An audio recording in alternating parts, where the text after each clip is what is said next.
Hello, Blue Jays fans, and welcome to edition of Jays Latest. I am your host, Craig Borden, and let's just dive into it and step up to the plate because the Blue Jays finally are done streaking in the wrong direction as they finally pick up their first win in basically a work week.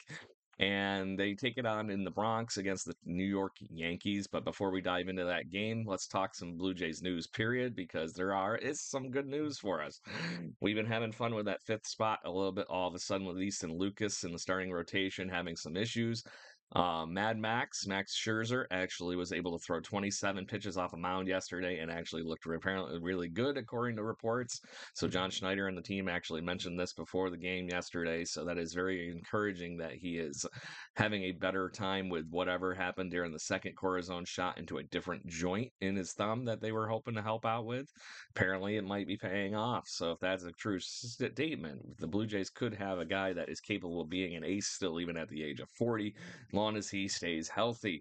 And that would be the key right there. So let's dive into the battle in the Bronx last night because there was a pitching duel for the 99.9% of this game yesterday, and some late inning heroics and solid pitching were the name of the game for the Toronto Blue Jays as the Blue Jays took on the Yankees. Um, Carlos Carrasco was pitching for the New York Yankees, and wow, did he continue to keep the Blue Jays bats, on their shoulder, in the holster, however you want to end up putting it, because Carrasco ends up having his best start of the season so far for the Yankees. 5 innings, 3 hits, 2 walks, 2 strikeouts, no earned runs, and dropped his ERA from like 7 something down to 5.2. So just saying, he might have had a good night. I'll give him some bats weren't out awake. They need to have some, major league movie kind of thing going on here where they get Joe Boo and a little extra rum and he can get him moving again. Time to wake up the bats is what the summary of this needs to be for the Toronto Blue Jays at this point. So that's where dead asleep for 99.9% of this game. The Blue Jays were trailing 2-1. The only reason they had the one run is because we finally got a chance to see Vlad Guerrero Jr. hit a missile. And by defining that, it was a literal missile. This thing only was 18 degrees off of the launch angle, and it was 108 miles an hour off the bat into the left field, left center area into the Blue Jay bullpen in New York City at the Yankee Stadium, and like I said, just absolutely mashed. There was no other way of saying that for this pitch. Vladdy just crushed it, and honestly, I wonder how much harder he could have hit this because it looked like it was about this far away from the end of the bat. So those are all the encouraging things that we are hoping to see from this lineup. If Vlad gets going, this team could get going and follow suit. So Vlad has a hit, picks up his second home run of the season, first RBI in what feels like forever as far as this team is concerned. Gets the Blue Jays on the board, but they were just held in check until the end of this ball game, where a few singles, a hit batter, lead to some runs for the Toronto Blue Jays, and it was all things well in the ninth inning against a very, very good pitcher in Devin Williams, who is having a horrible transition into playing in New York. Yankee fans are freaking out. Michael Kay on the announcing last night for this was just horrendously upset, and it's been a reoccurring theme over the last, obviously month of the season here for the Yankee fans to see Devin Williams not living up to the potential of being a lockdown closer, like I know he can be. So what's the catch? What's going on? That they're all freaking out, like I said, to that manner, and Blue Jays took advantage of that last night, scoring 3 runs in the ninth inning to put the Blue Jays not only on top, but walk away with a victory. And at the center of this, like we were just talking about, let's talk the battery, because the battery was the reason we won this last night. The pitching and catching combination of Jose Barrios and Alejandro Kirk. The captain not only called a good game for all the pitching on the mound, Kirk gunned down 2 Yankee runners, moving and trying to steal second, and they were very good throws. Like, oh my God, you could tell that all the work he put in spring training has only improved his defensive prowess. But the big thing that was nice, that's the cherry on the top, and what the Blue Jays needed, Kirk came up big, big in the ninth inning with, like I said, after a single for George Springer, and a plunked batter in Andres Jimenez. There's now runners on first and second, two speedy runners at that matter. So Kirk comes up and he hits a single and drives in the pair. And actually ended up being a double. I take that back. But anyways, drives in the pair as he flies the ball over the center fielder in between the wall and center field's normal position because it didn't seem like they were playing too deep for Kirky.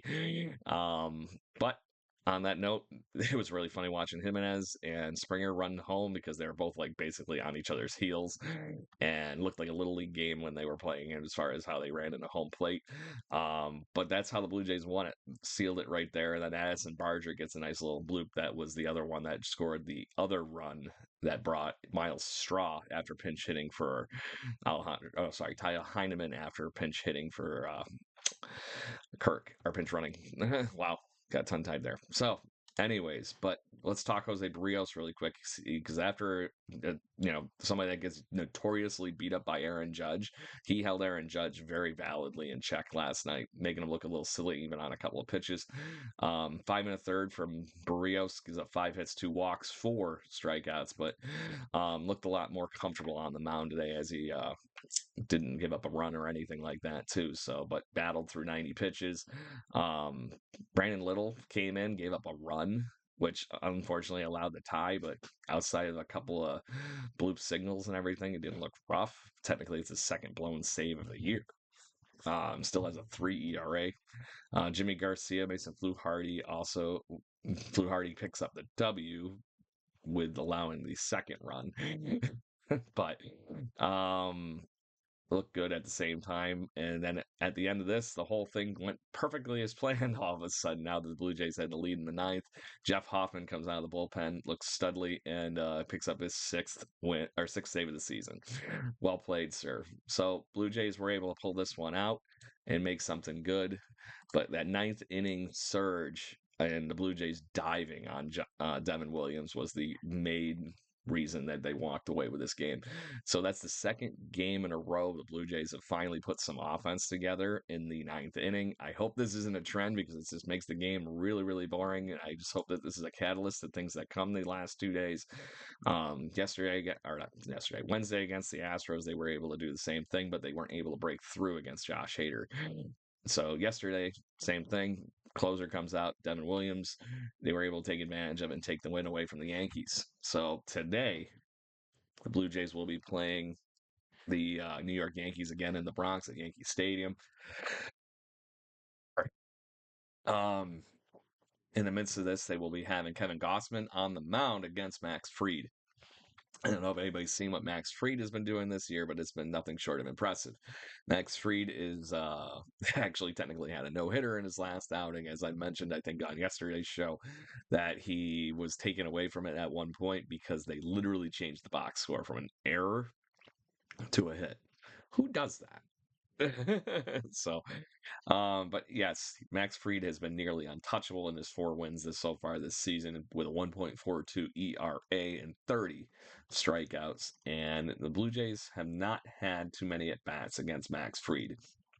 Anthony Santander is the one that has very little success against him, and his 5 at bats, he's got a home run. So very, very small sample sizes here for the Blue Jays against Max Fried with him playing in the National League for the majority of his career. Obviously, he's doing a pretty good job so far as moving over to the Yankees and doing what he's doing. So Gausman, though, has been on fire lately. Outside of the last inning, that one inning in Houston, he's been doing great. Looks like a true ace for the staff. 3.16 ERA, 26 strikeouts, and a 2-2 record. I look very forward to seeing this pitching matchup because it might be the best pitching matchup in Major League Baseball tonight. We'll see what happens, but hopefully Gausman can continue to, evade bats, and the Blue Jays can start getting some wins here if their offense is going to do anything like it did in the last 2 innings of the last few games. So, Blue Jays fans, make sure you tune in here every day. Check out Jay's latest. Hit those like, share, subscribe buttons. We are here to chit chat. Make sure you hit us up on the comment sections and everything on YouTube, and we will chit chat with you and have some fun. And until tomorrow, I guess, go Blue Jays. Cheers.